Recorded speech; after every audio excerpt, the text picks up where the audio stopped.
Good morning, hockey fans. This is Stephen Heisler with HeisHockey.com, the Victorious Hockey Company, and the absolutely stellar Junior Hockey Discussion Group on Facebook. You are watching the Junior Hockey Morning Show. We are on the World Sports Broadcasting Network, WSBN.TV, Facebook, Twitter, YouTube. Hopefully you enjoying this morning's round of games at World Juniors in Sweden. Eric Ballard is our special guest today.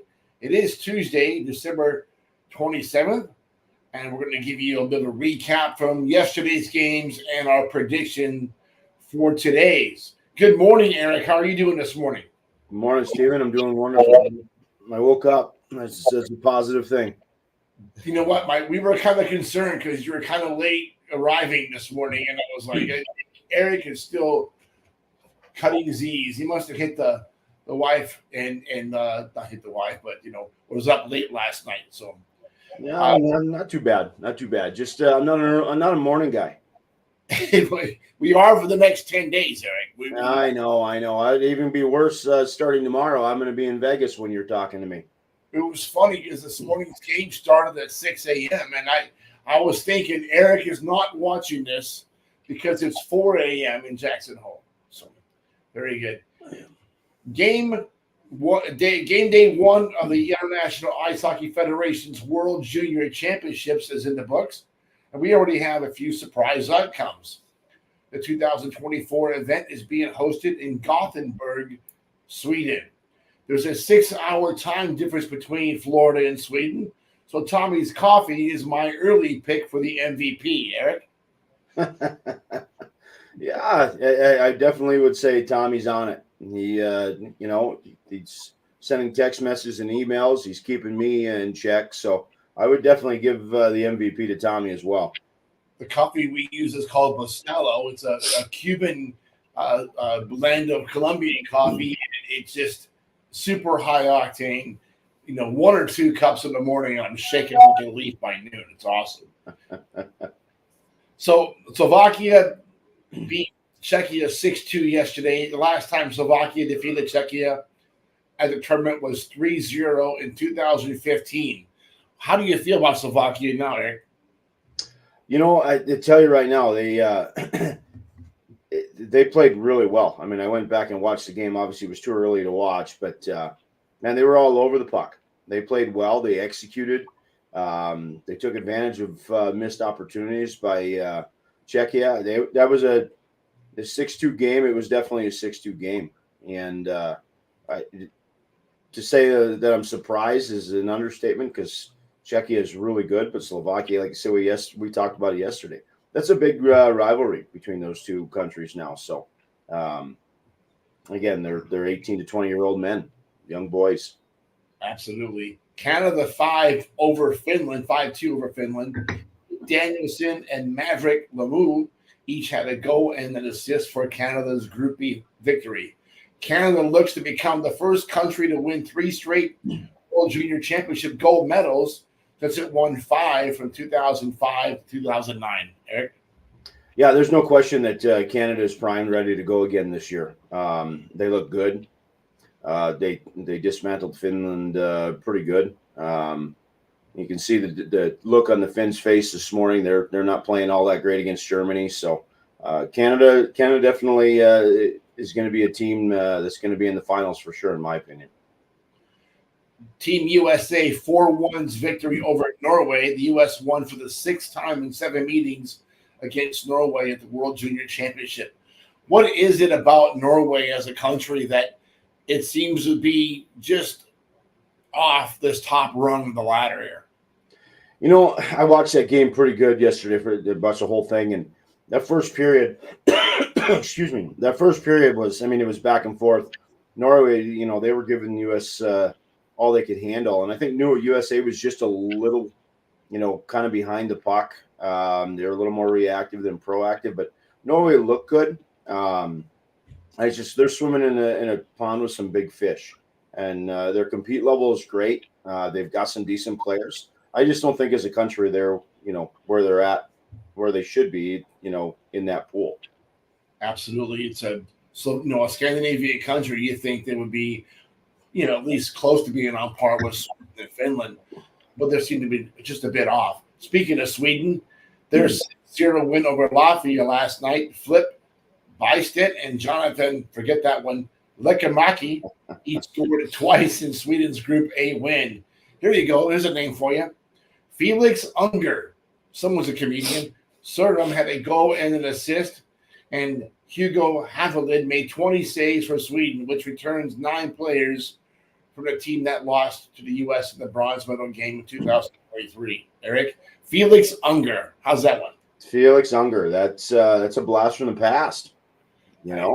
Right? Like, now Sweden look good too. I mean, listen, they're a top contender in this tournament every year, and they returning 9 players makes a huge difference. They have some culture in that room. There's no question that they're going to be they're a top 4 team anyways. But it's going to be interesting. But they played well yesterday. Just fun to watch. Absolutely, Eric. We picked the same winners and losers on Tuesday, and are once again deadlocked with a 3-1 prediction records. And I think we picked the same teams today, so we're going to go into Thursday tied up again. Yeah, we're kind of on par right now. So, but it might be a little bit of a chess match from my end. I might just keep picking what you're picking, and then the last couple of days decide to grab someone different. That's good.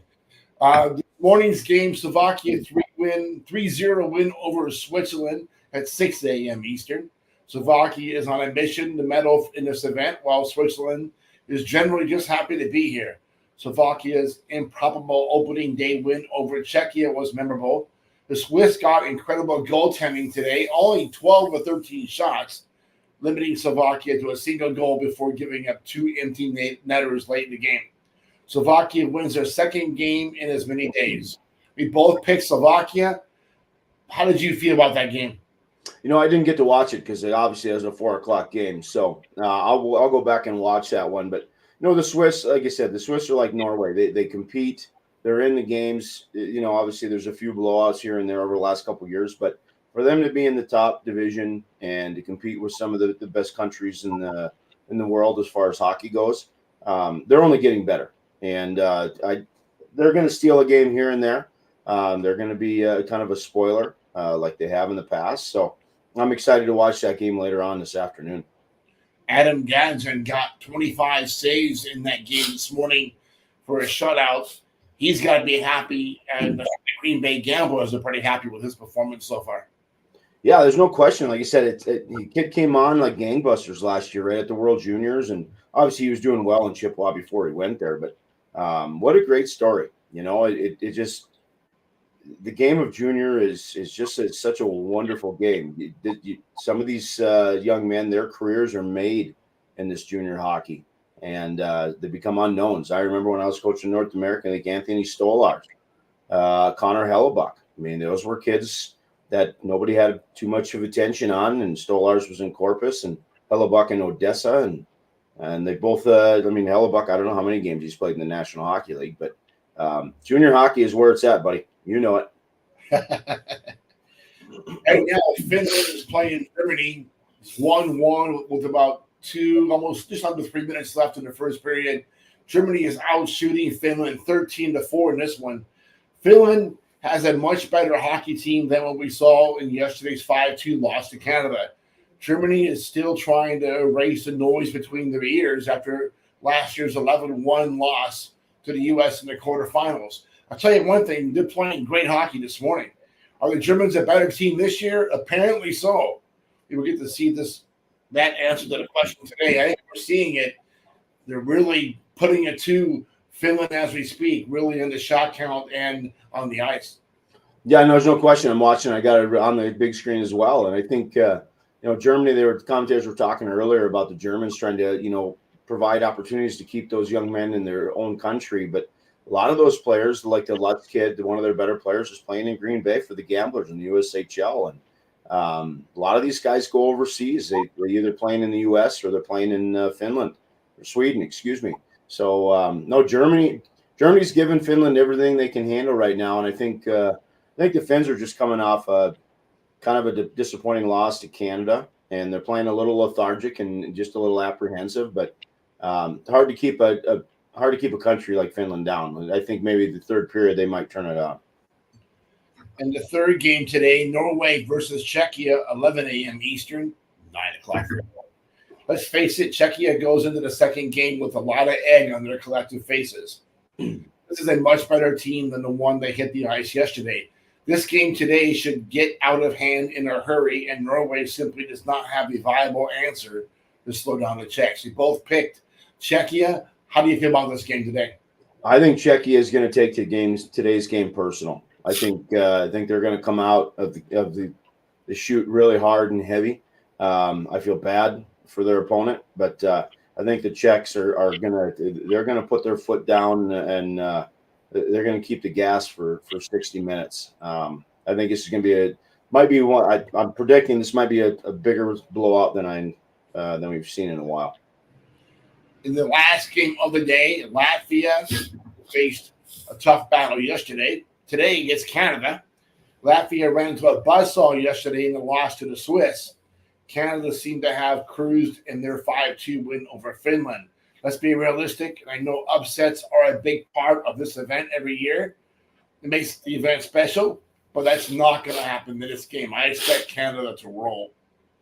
Yeah, I think the game is going to be. Obviously Canada's going to take the win, but I think people are going to be surprised. I think the first period and a half, Latvia is going to come out and they're going to stay with the Canadians. I think the Canadians are going to take them just a little lighter than they should, and they're going to have to turn the gas on a little bit in the second period. But you said it perfectly. These upsets in these tournaments, they happen all the time. And it's what makes the event, right? And I remember when this event was up in Alaska, and you had games down at the Sports Center, games in Anchorage at Ben Boeke. It was absolutely fantastic. But we saw upsets in that event, teams coming out of nowhere to make things. And every year it seems like we're going to get a few surprises, not only from the players themselves, but the teams on the ice. So often, some teams choke, like we saw yesterday with Czechia. I think no one was expecting that game. So I think we can pretty much depend that we're going to see 3 or 4 of those big upsets. Yeah, there's no question. I think the pool this year is there's a lot of teams a lot closer. Again, the Swiss, the Germans, Norway. I mean, those teams are playing hard. They're competing, and good goaltending, great goaltending. I do have to tell you, I don't know if you saw the news, but World Juniors 2026, the state of Minnesota is in one of the final opportunity is for the World Juniors for 2026. Well, that's fantastic news. Fantastic news for Minnesota. Well, they haven't gotten it yet, but I'll tell you right now, that's a bucket list. I expect you and I to go there and do it live. You are, for sure, a diehard Iron Ranger. I don't care what you say. You know what? You can take the person out of the range, but you can't take the range out of the person. Absolutely. Well, folks, enjoy the rest of the day's games. Hope that you have a great morning and a great cup of coffee. I messed that up completely, Tommy. Play the music, kid.